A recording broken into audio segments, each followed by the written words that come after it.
Berikut ini adalah BPMN tentang task atau biasa disebut juga sebagai activities. BPMN elemen task itu termasuk di dalam flow object, di mana flow object itu adalah merupakan grafik elemen yang utama dari sebuah proses. Ya, setelah kita belajar tentang event, sekarang kita akan belajar tentang task. Dan minggu-minggu berikutnya kita akan belajar tentang gateway. Task sendiri adalah merepresentasikan suatu pekerjaan, ya, di mana pekerjaan tersebut bisa dilakukan secara manual ataupun secara otomatis. Task sendiri bisa diklasifikasikan juga berlaku dalam suatu proses atau berlaku di dalam subproses. Ya, subproses adalah merupakan breakdown dari sebuah proses yang besar. Tipe-tipe dari task sendiri ada beberapa. User task, bila ada gambar orang di sini. Ya, berarti di sini justru menggunakan software. Ya, karena ada kata user task. Ada gambar orang, artinya menggunakan bantuan dari software aplikasi. Kalau itu berupa sesuatu pekerjaan yang disebut sebagai service task, ini ada gambar gerinda di sini. Demikian juga bila itu berupa message, ada message receive dan message send. Ya, jadi ada receive task, ada send task. Seperti biasa, ketika sesuatu message itu di-send, dia akan bergambar dengan diarsir. Dan receive akan digambarkan dengan keadaan terbuka. Berikutnya adalah script task. Script task adalah merupakan tulisan. Ya, bisa berupa email, bisa juga berupa script untuk suatu program, ya, yang berupa tulisan intinya. Ya. Kemudian manual task adalah pekerjaan-pekerjaan yang dilakukan dengan menggunakan manusia tanpa bantuan dari sebuah aplikasi. Gambarnya di sini adalah tangan. Ya. Yang sering terbalik adalah antara manual task dengan user task, di mana user itu gambarnya orang dan orang itu dianggapnya sebagai manual. Padahal terbalik ya. Justru orang itu user, berarti dengan bantuan aplikasi. Kalau gambarnya tangan, berarti dia betul-betul melakukannya dengan tangan dia sendiri, jadi manual. Berikutnya adalah business rule task. Ya, jadi business rule task itu bila terjadi suatu transaksi, ada kalkulasi dari suatu harga, pengeluaran, maka kita menggunakan simbol business task. Lalu ada multi instant loop, kalau itu berupa program, juga ada standard loop. Ya. Nah, berikut ini adalah contoh dari user task, ya, pengguna. Ya. Di mana kalau user task ini kembali itu menggunakan aplikasi yang ada hubungannya dengan pekerjaan tersebut, ya, menggunakan computerized gitu.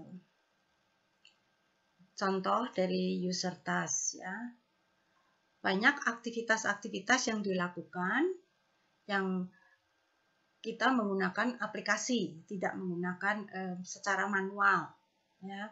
Misalnya verified dokumen dan lain sebagainya.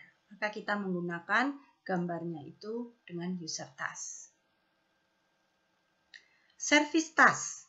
Service task, ya, bila dilakukan tanpa intervensi dari orang. Ya. Jadi sekali lagi service task itu dilakukan no human intervention. Ya.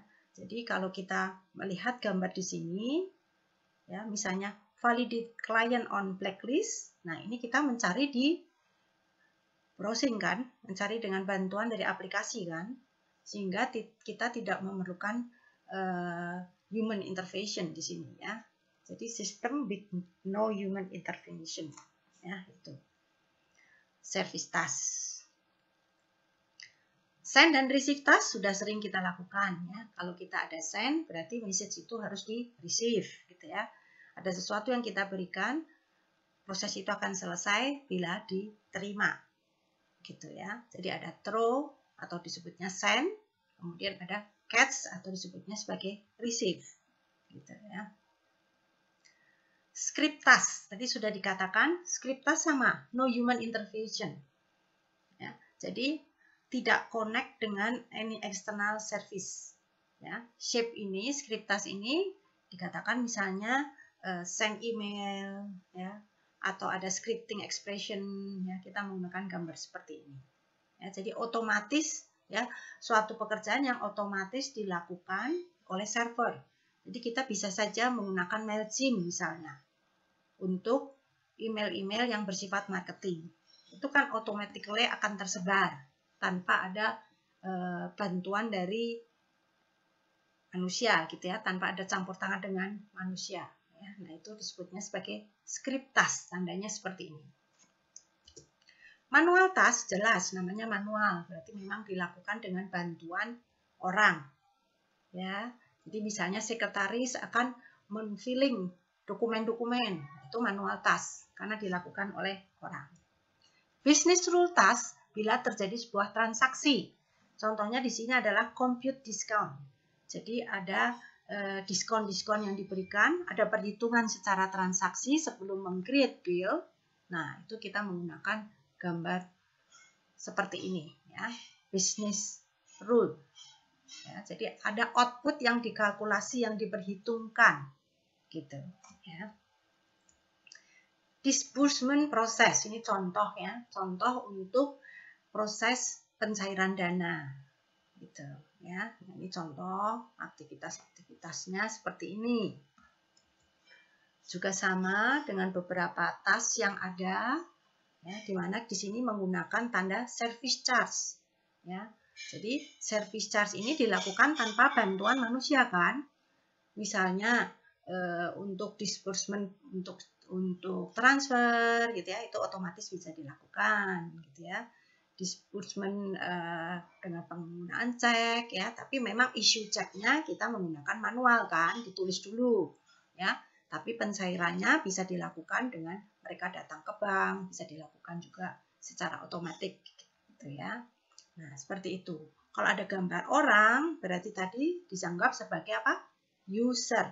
Ya, user ini kita menggunakan bantuan aplikasi.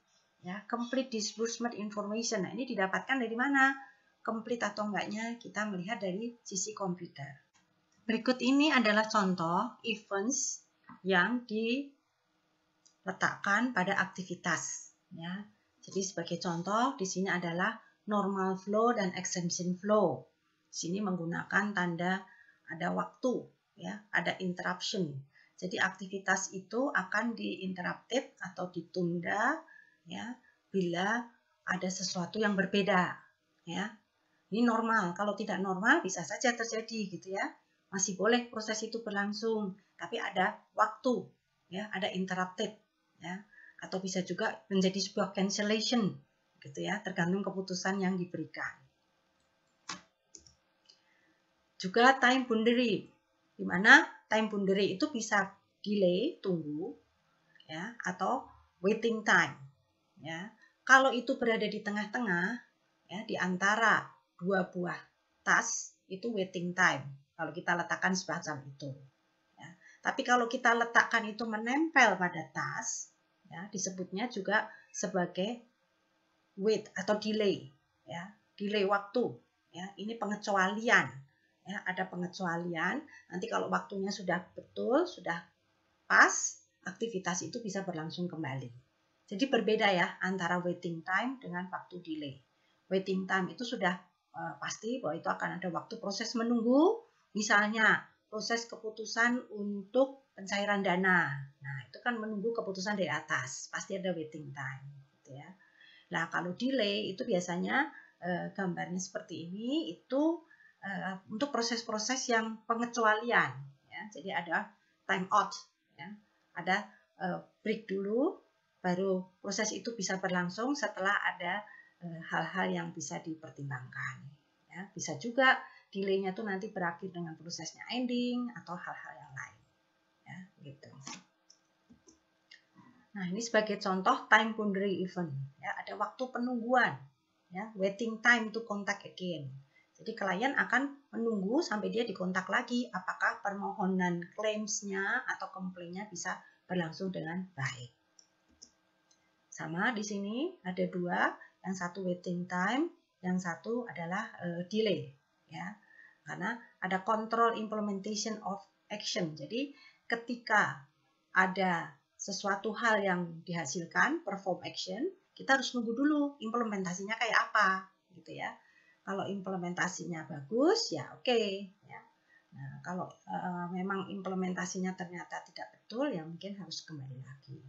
Nah, waiting time ini klien harus menunggu dulu sebelum dia akan kontak lagi. Ya, ketika dia mengajukan satu komplain, dia ada waktu tunggu di mana dia akan dikontak kembali untuk diberitahu data-data yang ada seperti ini, klaim Anda boleh lanjut atau kami membutuhkan file-file yang lain untuk pembuktian. Gitu. Error boundary seperti ini ya, normal flow dan extension flow.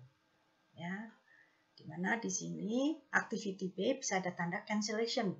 Ya, kalau ada error bisa terjadi cancel. Nah, ini juga ya gabungan antara task dengan event, dimana di sini ada tanda yang berbentuk script ya. Ya, karena itu berupa tulisan request kepada komite ya. Jadi request kepada komite sampai nanti termasuk di dalamnya sudah ada komite decision, baru proses itu bisa diakhiri gitu ya. Oke, jadi untuk pengajuan kredit biasanya memang diputuskan oleh pimpinan ya. Jadi ketika analis sudah mengerjakan requestnya dianggap semua lengkap, dia akan mengajukan kepada komite untuk menunggu keputusan dari komite seperti apa. Nah ini ya tadi error boundary ya, di mana ada purchase order, ini ada tandanya service charge dilakukan oleh komputer ya. Tapi kalau ini tidak berjalan atau sistemnya error ya, di tanda error, berarti kita bisa menggunakan secara manual purchase order. Baik teman-teman, sekarang kita sampai kepada tugas proses penentuan beasiswa. Kita sudah melakukan beberapa gambaran BPMN ya.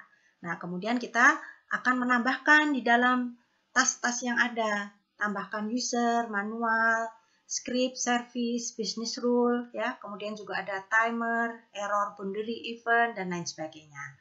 Supaya penggambaran dari BPMN kita lebih lengkap. Sampai sekian, sampai ketemu nanti pada pertemuan yang berikutnya. Terima kasih.